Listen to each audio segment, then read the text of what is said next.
Assalamualaikum warahmatullahi wabarakatuh. Selamat berjumpa kembali dalam mata kuliah Fisika Dasar 2. Kali ini sudah memasuki pekan ke-11. Kita akan membahas topik mengenai pembentukan citra oleh lensa. Pekan lalu kita sudah membahas tentang pembentukan citra oleh cermin, di mana pembentukan citra oleh cermin didasari oleh prinsip pemantulan. Sedangkan untuk lensa, nanti kita akan bahas ya secara umum cara kerja lensa, kemudian lensa macam-macam lensa seperti lensa divergen, lensa konvergen juga akan kita bahas. Lensa sangat penting, paling mudah kita jika menggunakan kacamata itu lensa ya.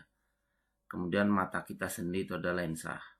Atau teknologi terkini dengan pengetahuan tentang lensa, kita bisa mengetahui jagat raya. Seperti kalian lihat di sini Hubble Telescope ya. Itu menggunakan lensa yang sangat besar kemudian diletakkan di luar angkasa. Kenapa? Karena kalau lensa ada di permukaan bumi ya, itu terkena polusi cahaya, kemudian kondisi lingkungan mempengaruhi ya tingkat kecerahan daerah ya, kemudian debu, kelembaban ya, apakah kering ataukah basah, jumlah uap air dan gas-gas lain yang ada di atmosfer itu mempengaruhi pembentukan citra. Makanya untuk Hubble Telescope diletakkan di luar angkasa. Dari situ kita bisa dapat gambaran misalkan pembentukan hidup matinya suatu bintang, atau misalkan ada tabrakan antar bintang ya, binary system, kemudian ada supernova dan sebagainya ya. Berikut adalah homework atau PR buat kalian untuk 2 pekan, dikumpulkan 2 pekan dari sekarang ya. Ini ada beberapa bab ya. Silakan pilih 2, 3, 1, itu sudah saya jelaskan untuk tiap bab berapa soal yang kamu mau pilih ya. Dikumpulkan 2 pekan lagi dari sekarang. Berbicara mengenai lensa, apa bedanya lensa dengan cermin? Ya. Jadi kita sudah pelajari di pekan lalu cermin ya. Kalau cermin memiliki satu sisi kelengkungan ya. Kalau mata kita di sebelah kiri, terus kemudian di depannya ada cermin cekung, maka ada satu sisi yang melengkung ke dalam. Itu namanya cermin cekung. Jadi hanya satu sisi. Sisi yang lainnya itu di belakang tidak menghasilkan apa-apa. Karena permukaan yang menghasilkan citra itu hanya satu permukaan. Ya, itu cermin. Makanya karena hanya satu kelengkungan, ya, satu sisi yang menghasilkan citra, fokusnya bisa di depan cermin atau di belakang cermin. Itu untuk cermin. Untuk lensa, kita memiliki 2 sisi kelengkungan. Jadi di sisi kiri ada kelengkungan misalkan keluar, cermin cembung ya, ada kelengkungan keluar. Di sisi kanan juga ada kelengkungan keluar. Punya 2 sisi artinya punya 2 fokus. Maka bedanya lensa dengan cermin, istilah di depan atau di belakang itu tidak relevan lagi. Karena kalau kamu letakkan sesuatu di depan sisi kelengkungan yang satu, maka itu sebenarnya di belakang sisi kelengkungan yang lain. Jadi tidak seperti cermin, istilah di depan atau di belakang itu tidak ada lagi di lensa ini ya. Artinya kalau di depan positif, di belakang negatif itu hanya pada cermin. Di lensa tidak ada. Ya. Kemudian citra dikatakan maya atau virtual jika berada pada satu sisi yang sama dengan benda. Jadi kalau kita punya cermin cembung atau Jadi kalau kita punya lensa cembung ya atau lensa konvergen ya, kita letakkan bendanya di sisi kiri dari lensa konvergen tadi. Ternyata terbentuk citra di seberangnya, di sisi kanan ya. Jadi kalau lensanya di tengah-tengah, bendanya di kiri, terbentuk citra di kanan. Nah, artinya citra dan benda berada pada sisi yang berbeda. maka dikatakan citra yang terbentuk adalah nyata, ya. Tapi kalau citra terbentuk pada sisi yang sama dengan benda, nah itu citra maya atau virtual, ya. Maka kita menggambarkannya dengan garis putus-putus. Jadi ini kalian bisa baca di sini lebih jelas. Citra dikatakan maya atau virtual jika berada di satu sisi yang sama dengan benda. Kamu harus menggunakan garis putus-putus untuk pembentukan citranya. Citra dikatakan nyata atau real jika berada di sisi yang berbeda dengan benda. Kalau bendanya di kiri, citranya di kanan, ya ini real, ya. Digunakan garis solid line untuk pembentukan citranya. Kemudian untuk pembentukan citra oleh lensa, ada dua gambar di atas. Yang satu lensa konvergen, yang di bawah tuh lensa divergen. Kita fokus ke lensa konvergen. Ingat, karena kita punya dua kelengkungan, ya fokusnya ada dua, ya, fokus kiri, fokus kanan. Jika kita letakkan benda di kiri, ya, pembentukan citra oleh lensa bukan karena pemantulan, tapi karena transmisi atau pembiasan, penerusan cahaya, ya. Jadi benda di kiri, sinar yang sejajar sumbu utama, ya mirip-mirip ya, kayak cermin bunyi-bunyi bahasanya, ya. Sinar yang datang sejajar sumbu utama akan diteruskan atau dibiaskan menuju titik fokus di seberangnya, ya. Jadi kalau di cermin dipantulkan, kalau ini diteruskan menuju fokus di seberangnya. Kemudian jalan sinar kedua, jika sinar melalui titik fokus di sisi satu, ya, maka ketika mengenai lensa, sinar akan diteruskan atau dibiaskan sejajar sumbu utama. Kemudian jalan sinar ketiga, jika sinar melalui titik pusat cermin, maka dia akan diteruskan begitu saja melalui lintasan tersebut, ya. Jadi sinarnya lurus saja kalau lewat pusat cermin tadi, ya. Maka sinarnya ditransmisikan, dibiaskan secara lurus. Sederhana, ya. Bahasa-bahasanya mirip cermin kalau sejajar ke fokus, tapi di sini kita punya dua fokus, ya. Karena dia bukan pemantulan, dia pembiasan, ya berarti ke fokus di seberangnya itu, ya. Jadi jangan mixed up, ya, jangan kecampur pikiranmu antara lensa dengan cermin. Kalau cermin pemantulan, kalau lensa pembiasan atau penerusan cahaya. Untuk lensa divergen atau lensa cekung atau lensa konkav, ya. Ya. Istilah konvergen divergen sendiri, konvergen itu artinya menuju ke satu titik, ya, atau mengumpul, ya, mengumpul. Lensa konvergen, lensa pengumpul cahaya. Jadi kalau kamu waktu SD pernah belajar, pakai suryakanta atau apa itu namanya, loop, ya, kaca pembesar. Kalau ada sinar matahari, kamu gunakan kaca pembesar terus membakar api, apinya membakar kertas, ya. Itu karena apa? Karena sinar cahaya dikumpulkan ke satu titik, yaitu titik fokus yang di seberang tadi, ya. Nah, intensitas cahaya meningkatkan energi, ya, mengumpulkan energi panas yang cukup, makanya bisa membakar, ya, membakar kertas atau jerami, ya. Itu konvergen, mengumpulkan. Kemudian lensa berikutnya yang kedua adalah lensa divergen. Divergen itu artinya menyebar, ya. Kalau kamu di matematika belajar fungsi konvergen, artinya cenderung menuju ke satu nilai, satu titik tadi, ya, ngumpul, ya, pada akhirnya ngumpul, konvergen menuju ke satu nilai. Kalau divergen biasanya menjadi tak hingga, explode nilainya, membesar. Nah, itu artinya menyebar, tambah nggak bisa dikumpulin. Itu divergen, ya. Jadi sinar yang sejajar sumbu utama akan dibiaskan, ya. Tapi instead of ngumpul, sekarang sebar. Nah, artinya apa? Akan dibiaskan, diteruskan seolah-olah berasal dari titik fokus di sisinya, ya. Jadi kalau bendanya di sisi kiri, ya, fokusnya fokus yang kiri ya. Jadi sinar yang sejajar sumbu utama akan diteruskan, dibiaskan seolah-olah berasal dari titik fokus di sisi benda ya. Itu ada panahnya sih ya. Kemudian sinar yang menuju fokus di seberang ya. Jalannya sinar yang menuju fokus tapi fokus yang di seberang di sisi yang berbeda dari benda ketika mengenai lensa divergen akan diteruskan, dibiaskan sejajar sumbu utama. Ya, itu yang gambar 2 yang bagian bawah. Kemudian sinar yang menuju pusat lensa terus saja ya.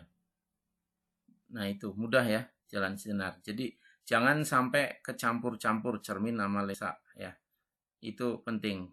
Kalau SMA kamu masih suka kecampur-campur nggak apa-apa lah. Tapi kamu udah mahasiswa ya jangan sampai terulang lagi itu ya. Contoh penggunaan lensa di sini bisa kalian lihat pada kamera. Kalian saat ini lebih familiar dengan kamera HP ya, kamera digital ya. Tapi sesungguhnya kalau ini kamera manual ya. Perbedaan kamera digital dan kamera analog seperti yang ditampilkan di sini ya. Citra yang dibentuk itu nanti diolah secara digital. Tapi ini kita ambil kamera analog ya.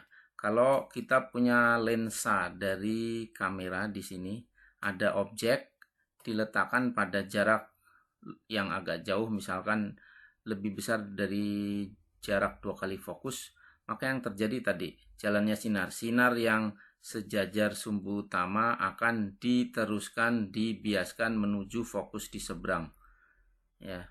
Kemudian sinar yang menuju pusat lensa lurus saja. Sebenarnya dari 2 jalan sinar ini udah bisa terbentuk ya. Tapi kalau mau tiga-tiga dipakai sama juga ya. Sinar yang menuju fokus di sisi yang sama dengan benda ketika mengenai lensa akan dibiaskan atau diteruskan sejajar sumbu utama. Perpotongannya adalah di satu titik ini. Nah, kita lihat bendanya di kiri dari lensa. Ya. Image-nya di sisi yang berbeda di kanan dari lensa. Nah, maka image atau citra yang terbentuk itu adalah real ya. Jadi kalau berbeda sisi antara benda dan image dan citra ya, maka citranya adalah citra nyata atau real. Dan kalian lihat ini diperkecil ya. Maka ini jalannya sinar ini garisnya solid line semua ya, tegas semua karena ini citra nyata ya, berseberangan sisi ya. Nah, yang menarik di sini adalah bendanya posisinya terbalik ya. Nah, contoh yang sederhana nanti dijelaskan juga ya, mata kita. Kamu pernah dengar istilah lensa mata ya. Jadi mata kita itu sebenarnya lensa. Nah, pembentukan citra oleh lensa tadi ya, mata kita tuh lensa konvergen ya. Itu citra yang ditangkap oleh layar atau kalau di mata kita retina ya, itu terbalik ya. Jadi kalau saya melihat orang, oh kepala di atas, kakinya di bawah, itu sebenarnya citra yang terbentuk di retina ya, citra yang dibentuk oleh lensa mata saya sehingga terbentuk citra ditangkap di layar atau di retina mata saya, itu citranya terbalik. Jadi orang kepalanya di atas, kaki di bawah, yang sebenarnya tertangkap di retina saya kepalanya di bawah, kakinya di atas ya. Tapi kok saya ngelihat dunia nggak kebalik ya. Nah, itu karena otak kita, saraf kita ya, itu ada boleh dibilang kayak software gitu ya. Jadi memproses citra yang ada diproses karena membingungkan kalau citra apa adanya yang ditangkap retina terbalik, kita dunianya terbalik gitu ya. Nah, maka itu nanti diproses oleh otak kita, citranya dibalik, dipersepsikan terbalik. Makanya kita lihat normal, oh kepala di atas, kaki di bawah ya. Padahal sesungguhnya yang ada di retinamu kepala di bawah, kaki di atas ya. Jadi pengertian citra nyata itu juga artinya citranya bisa ditangkap layar. Artinya ini kan benda di sisi kiri terbentuk citra di sisi kanan. Kalau kamu kasih kertas gitu ya, misalkan lensanya ini adalah loop ya atau kaca pembesar, kamu letakkan benda di sini, terus kemudian di sisi berikutnya kamu letakkan kertas, ya kamu dapat citranya. Kalau di sini ada panah ke atas, di kertas ini di layar penangkap citra tadi ada panah arah ke bawah ya. Jadi real nyata itu artinya citra bisa ditangkap oleh layar ya. Kalau citra maya nggak bisa dilihat oleh layar ya, cuman bisa dipandang aja ya. Nah, kalau di gambar kanan ini cara kerja kamera ya, ketika citra terbentuk ya.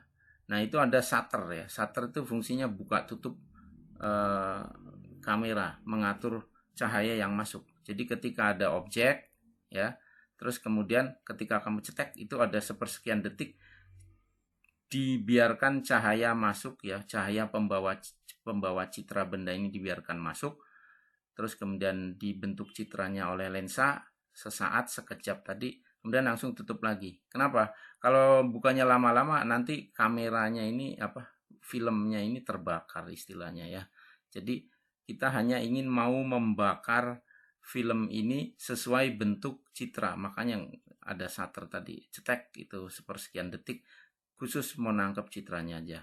Nah, ini citra ditangkap oleh layar. Layarnya di sini adalah film ya. Film itu bahan kimia tertentu ya, dimana kalau terekspos cahaya dia memberi bekas. Ya bekas itu kan gambarnya itu sendiri kan ya.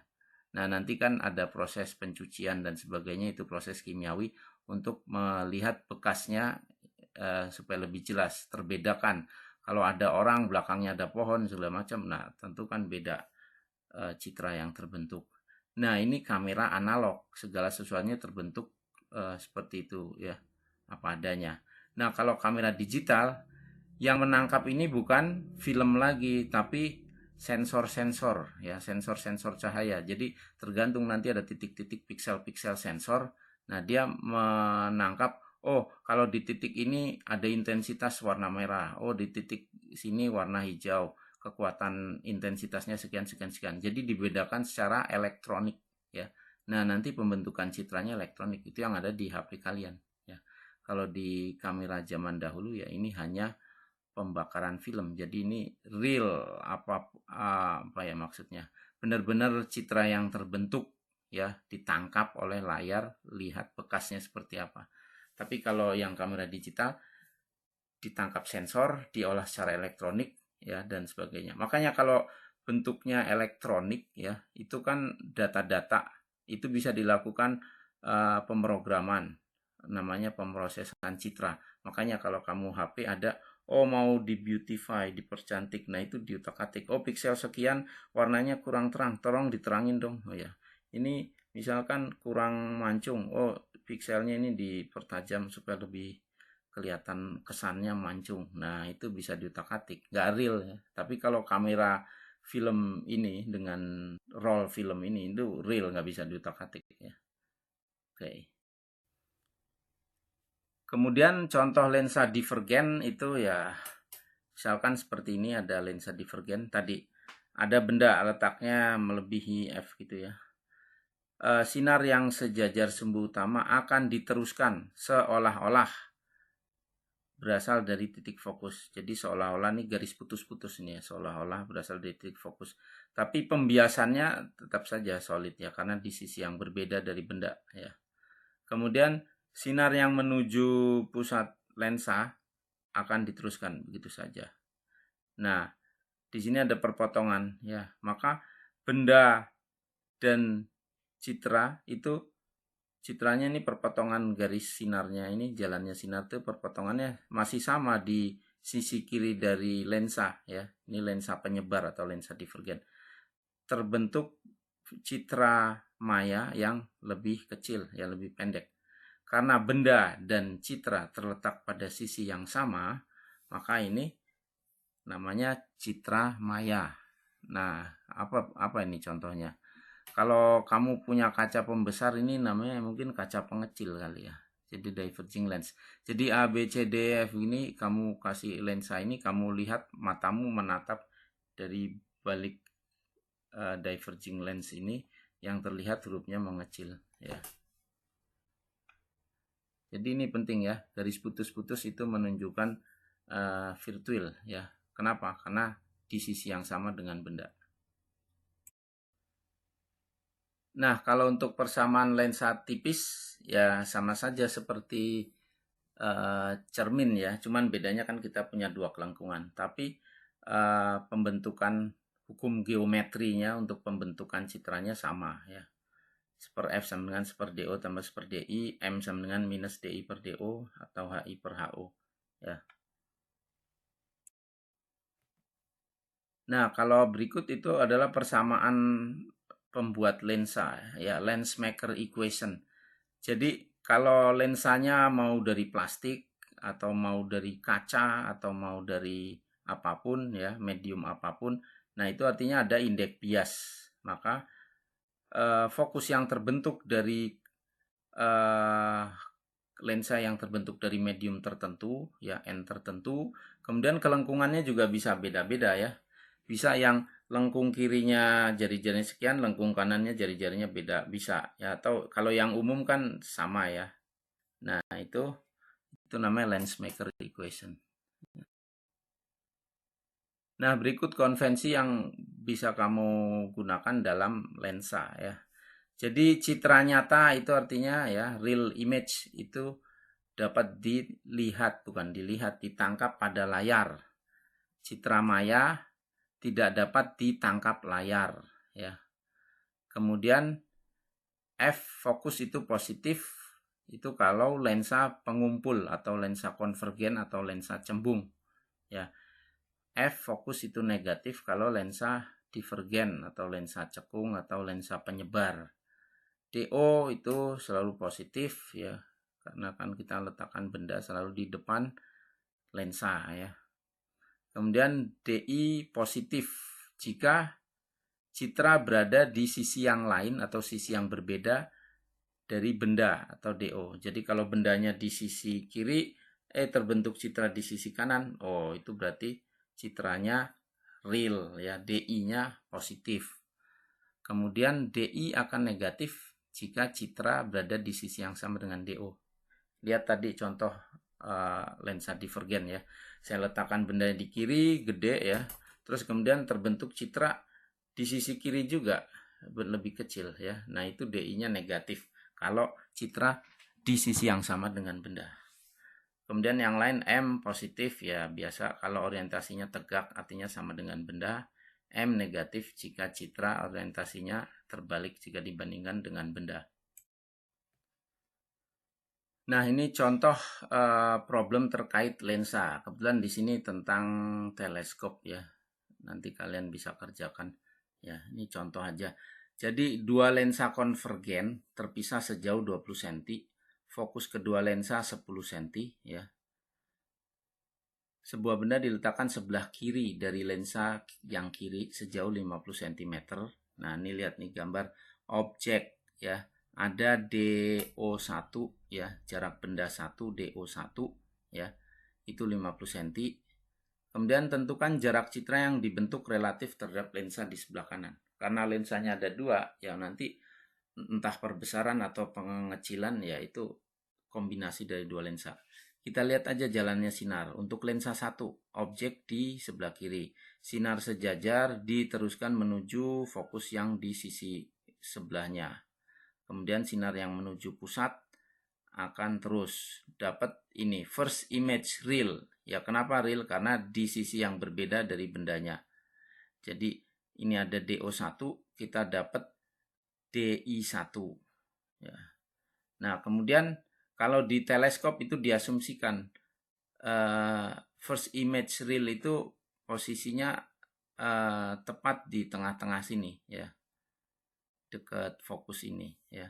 Jadi nanti ada panjang teleskop, yaitu jarak antara lensa objektif dan okuler ini, lensa 1 dan lensa 2 ini, itu adalah penjumlahan dari fokusnya objektif tambah fokusnya okuler ya, F1 tambah F2 gitu ya. Nah, kalau kita tahu panjangnya, tahu salah satu nilai F-nya, F berikutnya bisa kita dapatkan. Nah, citra hasil pembentukan oleh lensa pertama sekarang menjadi objek buat lensa kedua. Makanya first image real ini sekarang jadi benda yang akan diolah oleh lensa berikutnya. Kembali gunakan sinar yang sejajar akan diteruskan menuju fokus yang ada di seberang. Sinar yang melewati pusat lensa akan terus. Ternyata yang garis merah 2 ini yang ke kanan nggak ketemu-ketemu, tidak ada perpotongannya. Berarti ya nggak akan terbentuk citra di sebelah kanan. Tapi kalau kita susuri ini, kita perpanjang di sisi yang sama dengan benda, berarti harus garis putus-putus ya. Putus-putus. Oh, dapat perpotongan di sini. Nah, maka di sini terbentuk final image ya, yang virtual. Jadi besar ya. Nah, ini teleskop namanya, mau teleskop atau mikroskop gitu ya, sistem lensa itu kan membesar ya. Jadi kamu punya objek yang kecil, sekarang kamu punya image yang besar. Image-nya di sini tapi virtual atau maya. Nah, jadi sistem lensa seperti tadi itu biasanya kalau teleskop, panjang teleskop ya, jarak antara satu lensa dengan lensa lainnya, lensa objektif dan okuler tadi jaraknya sama dengan jumlah fokus dari kedua lensa, f1 plus f2 sama dengan L ya. Contoh lensa yang paling dekat ya adalah mata kita. Jadi mata kita seperti dilihat pada gambar di sini, mata normal memiliki distance of object ya, itu 25 cm. Artinya benda kalau diletakkan 25 cm, citra yang terbentuk pas terbentuk di layar mata kita di retina sini ya. Nah, citra terbentuk pada retina. Jadi kalau benda diletakkan 25 cm bisa terlihat dengan baik, itu artinya bendanya di 25 cm dari lensa mata kita, citranya pas terbentuk di retina. Nah, mata kita sendiri ada beberapa bagian, ada lensa mata, kemudian ada kornea, kemudian ada iris ya. Nah, kemudian ada yang lain, ada suspensory ligament, yaitu cuman otot lah, ciliary muscle ya, terkait dengan otot untuk mengatur lensa. Jadi kalau matamu kan bisa mendeli atau mengernyit gitu ya, itu kamu merubah-rubah ukuran lensa. Jadi lensa mata kita itu ya ini apa ya? Ini lensa tapi bukan dari kaca atau bukan apa, jadi polimer gitu ya, semacam itu, yang bening ya, berperilaku seperti lensa, tapi dia bisa di stretching. Jadi lensa mata kita atau lensa mata kucing atau lensa mata itu bisa dirubah-rubah fokusnya, panjang fokusnya bisa dirubah. Kalau dalam apa ya, kalau kita tidak terlalu jelas, kita bisa mengernyitkan mata ya, mengernyitkan dahi, kita merubah ukuran lensa mata kita ya. Melihat jauh, melihat dekat kita bisa atur. Nah, untuk narik-nariknya itu ada ototnya, ciliary muscle ya. Kemudian di sini ada aqueous humor, itu ya cairan lah untuk menjaga supaya mata tetap berada pada kondisi yang secara fisiologis bisa berfungsi dengan baik. Kemudian nanti dari retina kita nangkap sinyal. Ini sama kayak kamera ya. Jadi sebenarnya kamera digital mengikuti mata kita ya. Jadi retina matamu tuh sensor ya. Bedanya kalau di HP kamera itu sensornya elektronik ya. Sama juga mata kita sensor elektronik ya. Cuma nih sensornya kalau di mata ya ada saraf-saraf tertentu ya. Nah, itu nanti citra elektriknya diteruskan ke saraf, nanti diolah di otak ya.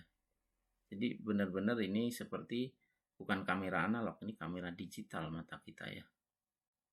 Bahkan beberapa hewan seperti elang ya, itu matanya sensornya lebih 4 kali lipat lebih banyak dari kita. Terus kemudian dia bisa spektrumnya juga lebih luas, dia bisa melihat lebih jauh dari kita. Terus resolusi yang ditangkap itu juga lebih jelas ya. Sensornya 4 kali lebih banyak dari manusia ya. Kalau manusia sensornya mungkin berapa ya? Sekitar 400-an gitu ya. Kalau elang 1.500-an gitu kira-kira. Pokoknya 4 kali lipat. Saya nggak tahu jumlah pastinya. Kemudian pembentukan citra oleh mata. Jadi mata kita lensa apa? Lensa konvergen, pengumpul. Jadi ada objek, ada benda, kita kumpulkan citranya, letakkan di retina, kita dapat image ya.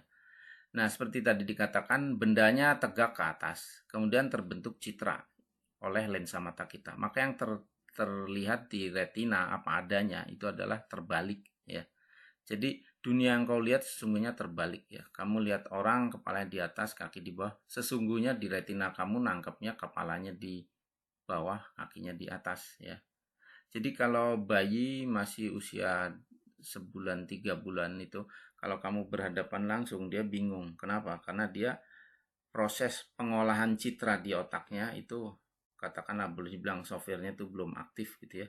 Jadi dia ngelihatnya segala sesuatu terbalik. Makanya kadang-kadang kalau kamu ingin berkomunikasi, bertatap mata, ada interaksi dengan bayi, kamu harus melihatnya dari sisi yang lain. Jadi kamu tidak berhadapan langsung begini, tapi kamu berputar sehingga terbalik gitu ya. Jadi itu supaya citra wajahmu tidak terbalik, tidak terlihat terbalik di lensa mata bayi tersebut. Tapi setelah beberapa bulan softwarenya udah mulai running katakan ya, mekanisme pengolahan citra oleh saraf mata ke otak ya sudah bisa. Oke, apapun yang ditangkap dibalik. Nah, kalau mekanisme pembalikan itu sudah berlangsung di otaknya, nah kamu bisa bertatapan muka langsung tanpa harus kamu berbalik arah gitu ya. Kemudian untuk mata normal ya, artinya mata normal tidak perlu alat bantu ya. Titik jauh mata normal adalah tak hingga ya. Jadi di sini ada istilah FP/NP. FP itu far point ya. Kalau mata normal, titik jauh mata normal adalah tak hingga. Apa buktinya? Tak hingga itu kan gede sekali gitu ya, nggak ada batasin sih. Ya mau 1 juta kilometer, 1 miliar kilometer, berapapun ya pokoknya jauh ya itu tak hingga ya. Contohnya apa? Kamu melihat ke langit, menatap bintang. Oh, kamu lihat ada apa? Ada rasi Sagittarius, rasi Pisces, atau yang sering terlihat kalau di Indonesia ya kalau langit cerah itu bulan-bulan ya sebulan lalu atau sekarang masih ada gitu ya. Itu Orion's Belt ya. Sabuk Orion, ada 3 bintang berjajar membentuk sabuk gitu ya. Itu kan membentuk Hercules ya. Rasi pemburu ya, Hercules terus dengan anjing pemburu ya. Kalian bisa cari sendirilah Orion's Belt, Orion, sabuk Orion ya. Itu kan bintang yang sangat jauh tapi kamu bisa lihat itu artinya far pointmu normal ya. Normal eye itu far pointnya tak hingga. Kemudian titik dekat mata normal, artinya seberapa dekat kamu meletakkan benda ya, benda aja bisa aja tulisan ya. Seberapa dekat kamu misalkan membaca sehingga kamu bisa membaca dengan normal. Kalau ada tulisan ya, terus kamu baru bisa baca dengan jelas setelah bukunya itu kamu dekatkan 5 cm, 8 cm dari matamu, ya itu artinya matamu nggak normal. Kalau matamu normal itu artinya ketika jarak mata dengan buku atau tulisan ya, yang proporsional ya, jangan gede-gede tulisannya ya. Itu sejarak 25 cm kamu bisa lihat jelas. Ya, itu mata normal. Titik dekat mata normal adalah 25 cm. Jadi kalau kamu bisa melihat normal 25 cm ya berarti titik dekatmu oke ya. Nah, tadi untuk mata normal ketentuannya tadi ya, far point-nya tak hingga, near point-nya 25 cm. Lain dari itu berarti matanya nggak normal ya. Yang paling gampang dua kelainan mata itu adalah nearsighted eyes dan farsighted eyes. Nearsighted eyes, kalau kamu lihat near itu kan dekat ya. Nah, ini sering salah kaprah. Saya nggak tahu di buku Tipler edisi berapa gitu ya, itu salah nerjemahkan, kamu bisa cek. Jadi dibilang nearsighted eyes, oh itu matanya rabun dekat. Kenapa rabun dekat? Itu kan ada nir kan dekat. Nah, itu salah ya. Nah, ini perlu diluruskan. Jadi nearsighted eyes itu artinya mata yang nearsighted, cenderung melihat yang dekat-dekat. Kalau cenderung melihat yang dekat-dekat, mudahnya melihat yang dekat, artinya dia bermasalah di mana? Bermasalah di melihat yang jauh ya. Jadi nearsighted eyes itu artinya rabun jauh, artinya nearsighted eyes tidak dapat melihat dengan jelas objek yang berada di kejauhan. Artinya apa? Far point-nya bermasalah. Far point itu harusnya berapa kalau mata normal? Tahingga kan? Nah, ternyata dia nggak bisa lihat tahingga. Paling jauh yang bisa dia lihat cuma 1 meter, 2 meter. Nah, berarti far point-nya instead of tahingga ya, bukannya tahingga tapi 1 meter, 2 meter, 5 meter ya. Nah, untuk memperbaiki mata yang seperti ini perlu dibantu dengan lensa penyebar atau lensa negatif divergent lens. Kalau anak muda seperti kalian itu yang pakai kacamata, kacamatanya minus kan ya. Enggak, biasanya anak muda minus lah. Ya kalau udah 40 tahun ke atas baru transisi jadi positif ya. Artinya kamu ya, kalian itu mahasiswa yang pakai kacamata itu artinya titik jauhmu itu bermasalah. Seharusnya kamu melihat jelas hingga tak hingga, tapi kamu melihat jauhnya nggak jauh-jauh amat, paling 1 meter udah buram blur atau setengah meter juga udah blur. Nah, itu FP-mu bermasalah ya. Bisa ditolong dibantu diperbaiki pembentukan citranya dengan menggunakan lensa negatif. Kemudian farsighted eyes. Eyes yang sifatnya farsighted, mata yang farsighted, cenderung melihat yang jauh-jauh ya. Jadi cenderung lebih mudah melihat jauh ya. Artinya masalahnya di mana? Rabun dekat ya. Nah, ini sama ya. Ya kalau boleh saya ini, biasanya ini orang tua ya. Orang tua cenderung melihat jauh. Mungkin pengalaman ya. Oh, sudah pengalaman macam-macam. Pikirannya jauh ke depan. Kenapa? Karena udah punya pengalaman segala macam ya. Pandangannya jauh ke depan. Yaitu kacamatanya positif berarti ya. Kalau anak muda ya biasanya kacamata negatif, wah fokus dengan hal yang dekat-dekat ya, cenderung mudah melihat dekat, nggak bisa melihat lebih jauh. Itu alamiah ya, bukan suatu yang perlu dipertentangkan, alamiah. Biasanya anak muda cenderung wah reaktif komen lagi reaktif apa pada hal yang dekat-dekat yang di depan mata gitu, tapi pandangan jauhnya mungkin kurang gitu. Tapi sebaliknya orang tua pandangannya jauh ke depan, tapi yang dekat-dekat yang detail-detail nggak terlalu terlalu baik gitu ya. Nah, artinya farsighted eyes atau rabun dekat itu punya masalah melihat yang detil-detil yang dekat-dekat. Artinya masalahnya di mana? Near point-nya ya. Near point-nya itu harusnya kan near point itu 25 cm. Benda 25 cm bisa dilihat jelas. Ternyata dia nggak bisa tuh. Kalau kamu lihat orang tuamu yang kacamatanya udah positif, kasih 25 cm, suruh baca koran, aduh dekat-dekat malah nggak kelihatan, malah dijauhin malah jelas tuh. Nah, itu near point-nya bermasalah. Harusnya mata normal 25 cm, tapi orang tuamu baca korannya malah dijauhin. Oh, jadi 40 cm, 50 cm baru jelas dia. Ya. Nah, ini bisa dibantu dengan kacamata positif. Nah, berikut bagaimana memperbaiki pembentukan citra pada mata-mata yang bermasalah tadi ya. Jadi nearsighted eyes atau mata yang rabun jauh itu kadang disebut miopi ya. Ya, itu seperti anak muda tadi ya. Perlu dibantu oleh cermin cekung ya. Apa sih sesungguhnya terjadi? Ya, jadi citra terbentuk itu di depan retina, nggak pas gitu, makanya ngeblur ya. Jadi yang mestinya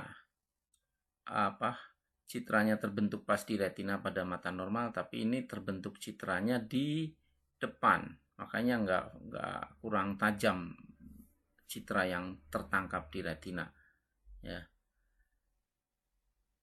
Nah, kemudian memerlukan lensa divergen. Ya, dengan lensa divergen atau penyebar, kamu lihat di gambar tengah ini ya, maka benda yang tadi tidak langsung ke lensa tapi melalui lensa penyebar. Akibatnya apa?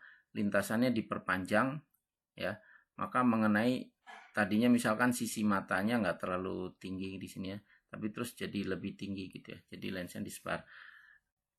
Nah, jalan sinarnya diperpanjang. Nah, maka sekarang citranya terbentuk pas di depan, pas di retina ya. Nah, di sini DI ya, distance of image ya, image yang terbentuk itu rumusnya di sini adalah minus FP min DL ya. Jadi kan kamu nanti pakai perumusan seper F sama dengan seper DO tambah seper DI. F-nya fokus biasa diketahui, oh ini kacamata min berapa plus berapa, min kalau di sini kacamata min berapa gitu ya, fokus ya. DL itu adalah jarak dari lensa mata ke lensa kacamatanya ya. Kalau kamu pakai kontak lens berapa DL-nya? Berapa? 0 ya. Kenapa? Karena jarak lensa mata ke lensa kontak lens 0, artinya apa? Nempel ya. Kontak lensmu nempel di lensa matamu ya. Itu makanya DL asumsikan 0. Tapi kalau kamu pakai kacamata kan ada jarak antara matamu sama lensanya. Nah, itu diperhitungkan. Biasanya sih DL 2 cm, 1,8 cm tergantung ya bagaimana kamu meletakkan kacamatamu, nyamannya bagaimana tergantung hidungmu juga ya. Ya. Nah, nanti pembentukan citranya itu artinya ketika dibantu oleh lensa divergen ini, maka sebenarnya terbentuk citra baru. Jadi kamu tidak bisa melihat dengan jelas objek yang merah oleh lensa divergen ini dibentukkan citra yang baru ya, ini yang biru nih kecil. Jadi ngelihat merah blur. Oke, sama lensa negatifmu dibikinin objek baru yang lebih dekat ya. Ini yang biru nih, objek baru nih. Ini objek virtual ya tentu saja. Nah, kalau objeknya nggak jauh-jauh, maka pas tuh terbentuk di retinamu ya. Jadi fungsinya kacamata negatif itu membentuk objek baru untuk matamu yang bisa kamu tangkap dengan baik sehingga citranya pas di retina. Nah, ini ada contoh. Jadi misalkan titik jauh seseorang yang menderita rabun jauh atau miopi yaitu 50 cm. Untuk melihat benda jauh dengan jelas, maka diperlukan lensa divergen atau lensa minus ya. Dengan besar fokus sebesar berapa ya. Kemudian anggap jarak lensa dengan lensa mata sebesar 2 cm. Jadi dia nggak pakai kontak lens, dia pakai kacamata biasa. Kemudian diatur ternyata jarak dari lensa kacamata ke biji matanya itu 2 cm ya. Nah, ini jawabannya 48 cm, tapi dari mana ya? Melihat benda di tempat yang jauh ya. Untuk melihat benda jauh dengan jelas, nah ini kalau ada kata jauh dengan jelas ya. Nah, berarti objeknya itu diletakkan idealnya di tak hingga kan. Kan mau melihat benda jauh, mau melihat bintang, ya berapa jaraknya? Tak hingga ya. Nah, far point harusnya ke tak hingga, tapi dia udah nggak normal. Dia paling jauh bisa ngelihat dengan jelas 50 cm ya, berarti far pointnya 50 cm. Nah, pakai perumusan yang tadi untuk lensa negatif. DI sama dengan minus FP min DL. DL-nya 2 cm. Maka DI sama dengan minus 50 diambil 2, minus 48 ya. Masukkan seper DO tambah seper DI sama dengan seper F. Seper fokusnya berapa nih? DI-nya min 48, seper min 48 tambah seper tahingga berapa? Seper tahingga kan 0 ya. Seper min 48 sama dengan seper F ya. Seper min 48 sama dengan seper F ya. F-nya berarti min 48 cm ya. Artinya digunakan lensa negatif atau divergen dengan fokus sebesar 48 cm, yaitu jawabannya ya. Kemudian bagaimana halnya dengan mata yang rabun dekat, nggak bisa lihat dekat-dekat, bisanya lihat yang jauh-jauh ya. Nah itu mata hiperop ya, mata rabun dekat. Apa sih masalahnya? Citra yang terbentuk di belakang retina ya, offside ya, jadi kebablasan ya. Jadi nggak bisa lihat yang deket-deket, yang deket-deket tuh bablas terus, terbentuknya di belakang retina ya. Artinya terbentuk dengan jelas dengan tajam di belakang retina. Ya sebenarnya sih nggak ada ini ya, kan di belakang retina tuh kan ya organ lain ya. Ya pembentukan citra ya berhenti di retina. Tapi ketika di retina kamu lihat garisnya ini belum berpotongan, artinya gambarnya blur, nggak tajam ya. Jadi seperti itu. Jadi yang di retina tidak tidak terbentuk citra dengan resolusi yang tajam karena garisnya belum sepenuhnya berpotongan ya. Nah, maka memerlukan pertolongan lensa konvergen. Apa yang dilakukan oleh lensa plus atau lensa konvergen ini ya? Problemnya itu kan objek terlihat jelas pada 25 cm. Near point-nya itu kan harusnya 25 ya. Nah, ternyata dia uh, tidak bisa melihat 25 cm, harus digeser ya, dimundurin ya, dijauhkan baru pas ya.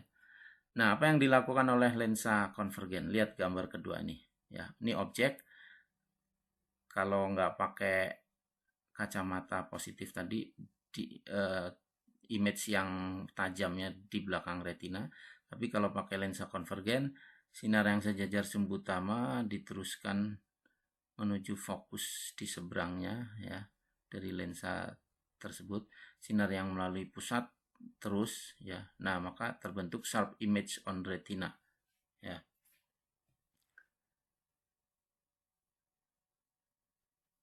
Nah, jadi yang dilakukan oleh lensa konvergen ini adalah objek yang merah ini itu tidak bisa ditangkap dengan baik, maka dibuatkan objek baru oleh lensa konvergen ini ya. Nah, virtual image-nya ini seperti ini ya. Ini ada gambar biru. Virtual image itu artinya apa? Virtual image itu artinya nggak bisa ditangkap layar. Jadi kalau kamu taruh kertas di sini ya nggak ada, objek ini nggak ada. Terus objek ini gimana bisa terlihat? Ya yang bisa ngeliat ya mata ini. Jadi mata melalui lensa melihat gambar biru. Tapi kalau kamu letakkan kertas di sini ya nggak ada ya. Taunya di sini ada objek ya setelah kamu pandang dari sini, dari lensa ini ya. Nah, persamaannya adalah image yang terbentuk ya. Jadi dibuatkan image baru oleh lensa konvergen ya. Kan kalau normalnya bisa terlihat pada 25 cm. Karena dia bermasalah, dia harus dimundurin. Ya udah, dibuatkan objek baru virtual yang posisinya mundur. Jadi nggak 25 cm, mungkin 40 cm, 50 cm. Pokoknya yang pas oleh mata tersebut bisa ditangkap. Ya. Jadi kalau orang tuamu nggak pakai kacamata, ya baca koran 25 cm nggak kelihatan kan dimundurin tuh. Oh jadi 40 cm, oh baru kelihatan bisa baca dengan baik. Nah daripada mundurin ini tetap aja lah 25 cm, tapi kamu orang tuamu pakai kacamata positif ya. Jadi oleh lensa kacamata orang tuamu itu akan dibuatkan citra baru yang seolah-olah sama kayak kalau tidak pakai kacamata, tapi bendanya diletakkan 40 cm gitu ya. Nah, DI itu adalah distant image yang dibentuk oleh lensa konvergen, itu adalah minus NP near point tadi kan, standarnya near point kan 25 cm tadi, minus DL ya. Nah, ini ada contoh untuk lensa konvergen, lensa positif. Titik dekat seseorang yang menderita rabun dekat yaitu 1 cm ya. Harusnya kan ngelihat normal 25 cm. Tapi justru ini harus letakkan 1 meter ya, 100 cm baru kelihatan jelas. Nah, supaya nggak usah dorong-dorong sampai 100 cm, udahlah tetap di 25, tapi harus dibantu oleh lensa positif ya. Untuk melihat jelas objek yang berada 25 cm dari matanya, berapakah fokus lensa kontak yang diperlukan? Nah, lensa kontak berarti DL-nya 0, kamu masukkan tadi. DI sama dengan min NP min DL, ya. Kamu dapat DI, ya. Terus kemudian 1/F sama dengan 1/DO tambah 1/DI. DO-nya ada 100 cm, DI-nya dapat, F-nya kamu bisa cari, ya. Itu penyelesaiannya. Berikutnya, ya kalau menggunakan kacamata, oh harus begini, harus -1, -2, +2, +3. Nah, itu berarti ada parameter yang menunjukkan perbedaan antara mata satu dan lainnya. Nah, ini ada yang namanya optical power atau daya optik, atau kalau yang sering kamu dengar dari dulu tuh diopter, ya. Diopter, ya, atau sebenarnya diopter, ya. Tapi saya nggak tahu kalau di Indonesia jadi dioptri itu, ya. Jadi diopter atau optical power di sini, ya. P sama dengan 1/F, ya. Nah, di sini perlu berhati-hati. Kamu nggak sembarang satuan, ya. Jadi power ini fokusnya harus dalam meter. Misalkan fokusnya 50 cm, berarti P sama dengan 1/0,5 meter. 1/0,5, 2. Berarti P-nya 2. Apakah +2 atau -2, ya terserah. Nah, untuk rabun jauh menggunakan lensa powernya itu negatif, ya. Tadi lensa minus, -1, -2 dan sebagainya. Kalau rabun dekat seperti untuk orang tua, lensa powernya itu positif, ya. +1, +2 dan seterusnya. Contoh instrumentasi optik yang sederhana di sini contohnya teleskop, ya, terdiri dari dua lensa konvergen, ya. Lensa objektif itu artinya yang berhadapan langsung dengan bendanya, f1, ya, f1. Kemudian lensa okuler, kalau di sini namanya eyepiece, itu maksudnya lensa okuler, lensa yang berhadapan dengan mata, gitu ya. Fokusnya f2. Nah, citra yang dibentuk lensa objektif, ya. Jadi pembentukan citra pertama oleh lensa nomor 1 itu dibentuk citra. Nah, citranya ini diletakkan pas di fokusnya lensa kedua, lensa okuler, ya. Nah, kemudian dari sini kalau kamu meletakkannya seperti itu, maka bisa disimpulkan panjang teleskop, ya, L itu tidak lain adalah fokus objektif tambah fokus okuler, ya. Kemudian perbesaran, ya, ada perbesarannya itu, ya, bisa f1/d, ya. Kemudian juga perbesaran bisa dilihat dari sudutnya theta aksen per theta, ya. Jadi ketika terbentuk objek, kemiringannya itu pembentukan citranya kemiringannya seperti apa. Terus kemudian kalau terjadi pembesaran maka sudutnya juga berubah. Nah, perbandingan sudut ini theta aksen per theta tentu dalam radian, ya. Itu menunjukkan perbesaran, ya.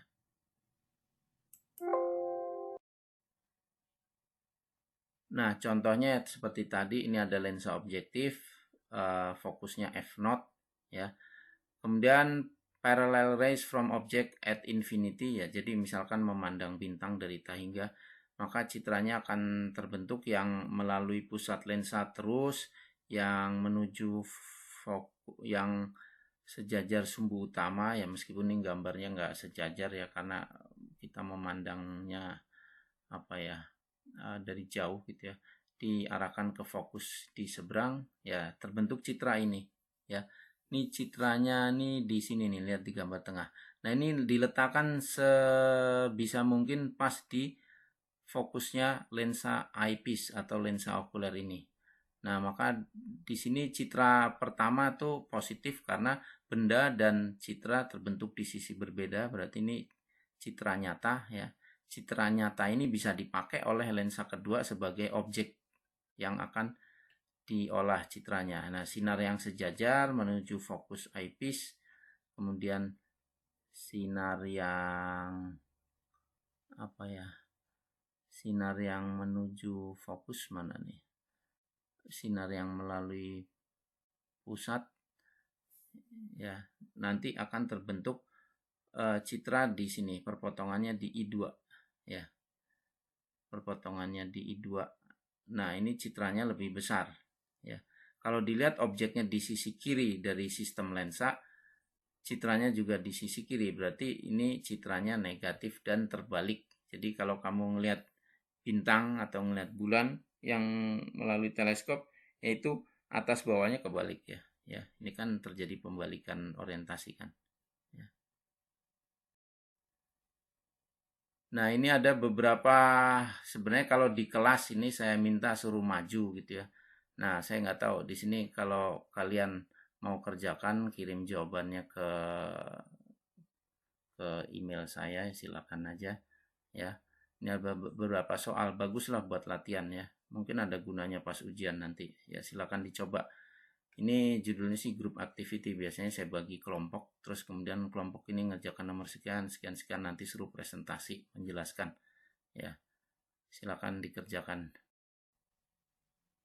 Ini juga latihan yang baik ya. Artinya kalau semua latihan ini kamu kerjakan dan kamu pahami ya, termasuk cara penggambarannya, penghitungannya dan pengertian-pengertiannya ya, kalau ujian untuk soal yang terkait dengan ini kamu akan bisa ya. Jadi ini soal jangan dianggurin ya, dikerjakan ya. Demikian pembahasan untuk pekan ke-11 ya. Uh, Semoga dapat difahami. Kalau ada pertanyaan silakan tanya di grup ya, atau kontak saya langsung ya. Kita diskusi tentang hal ini.